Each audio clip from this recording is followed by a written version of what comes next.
Welcome to the Pink Pearl Eraser and how it's created. Welcome to the Pink Pearl Eraser illustration in Adobe Illustrator. What we have is a scan of the graphics that goes on the Pink Pearl Eraser, and we're just going to make a new layer above the scanned image and just title it Line Art. And this will give us some imagery that we can work above and use the tracing below. You want to take a look and select the pen tool. Make sure you have no fill and just the pen stroke. You can set it to black. Pick a thin pen stroke and just simply start tracing over the lettering with a thin stroke. And you notice when you first start, you just click and drag to set the foremost curve and then continue around. And most of this illustration for the title is actually curved lines. And as you go to the next one, just click and drag to set the first curve ahead of itself. Keep in mind when you end a stroke, you can either click on the tool in the toolbox, or you can hold the Option key and click somewhere off the graphic or the pasteboard. And you notice as I go around this, I leave a pretty good gap around when some of the pieces turn. I can leave their end points so it can be covered over. When we do the stroke, when it's done, we'll fill it a little bit thicker, make it a little bit of a thicker design, even round off the edges if necessary. So those gaps that you see in between the letter K or where the I and the N connect, you can set those as end points and it makes it much easier to do.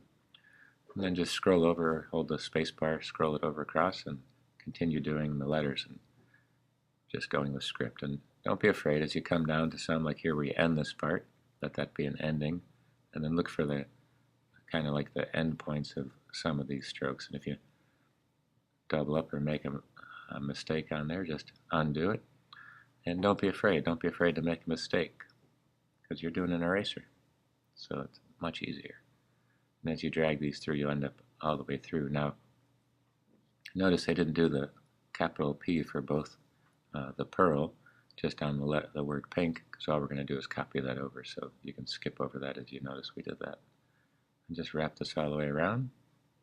When you come to the end, you'll have a pretty good design. You can always go back and adjust it and change some of that, so much easier to do. Just kind of showing you the registration mark. Just click with the text tool and you can use Helvetica or anything that's a sans serif type, and just use the Option R, which is one of the glyphs located in just about all the fonts that allow you to get some different keystrokes, and there's a number of them. It'll show you the keystrokes as well. So you zoom out, you can see it. Take the selection tool and simply click on the letter P. It's everything one continuous line, and just Option to duplicate it, and Shift drags it across to keep it perfectly lined up straight horizontally going across the page there. And sometimes a good idea to group the idea together, but first just select it all and go into the options for the stroke up at the top and just indicate a little bit thicker piece. Missed a little bit down there on the K, so just select it and just kind of keep an eye on how the point thickness was and you'll be all set. And here just went ahead and grouped this all together. The only thing I missed so far is the dotting the I. Old printer's term, dot your I across your T's and wind your P's and Q's, so you have to ask printers for that, what that means. Just make it a ellipse tool. I just have the fill and strokes. I'm just going to swap that so it's smaller. I can distort this, I can rotate it, use any of the tools. I can zoom in to see it better if I need to, but pretty much have most of that there. The other text that you see can be done using Helvetica. There's a couple different font styles that you can use for the strokes. The heart is just a symbol that was image that was made into a symbol, but you can just do half of it, flip it, and duplicate it up, and you have pretty much your graphics for that piece all set and ready to go for the next step. So take a look for the next piece.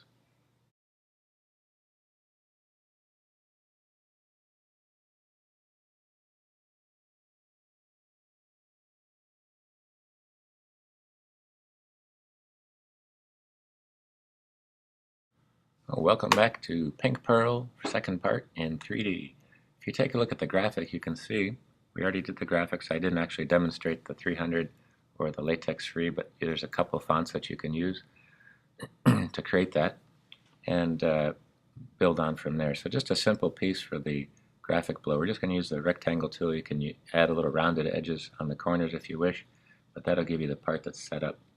You can then take the skew tool or the shear tool and just angle it off a little to the side, and then go to the effects to get to 3D. When you click on it, you can hit preview and it'll show you what's happening. You can set the depth either by dragging the slider, entering a number, or using the arrows up and down keys on the keyboard to increase it, and that's what I'm doing. A little longer but more accurate.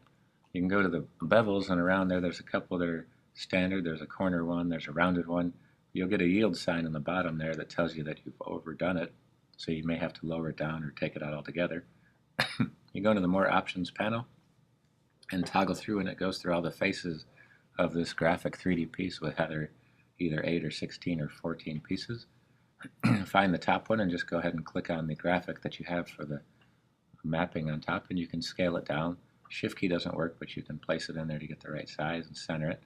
And now that graphic, which is a symbol created from the initial graphics we did in the first part, is now able to be seen, and you can take a look for putting on more art, which gives you all the lighting effects, and you can experiment with these. There's clicking on the lights, readjusting them just on real time, and also setting it to backwards so you can see behind it's backlit.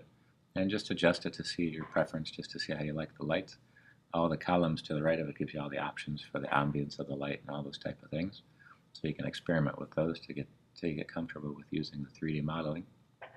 And pretty much you have it. You can also use this 3D piece for the XYZ coordinates for the geometry and click OK, and there you have it pretty much as a 3D piece. Over to the symbols palette, looks like a clover. When you click on it, you can see that you have a couple, but if you have to modify this, use the appearance panel, and inside you can adjust and raise things up or resize them to fit right on the screen. That's located in the appearance for whatever the object is, and you're probably familiar with that. But over to the right, I just show you where the symbol was created in the beginning. You can see it. I just drag it. It had everything else that was listed in there, and it's just simply made into a symbol prior to the beginning of this. So at least you can see the start of it.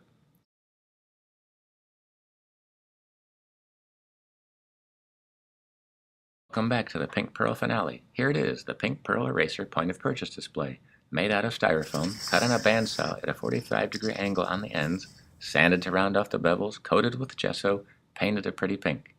The graphic you created earlier is printed larger in reverse, placed on the surface, covered with acrylic matte medium, which releases the toner onto the eraser to give it that printed look, a fun technique that you can look up online, and voila, make no mistake, you are finished. It is a pearl.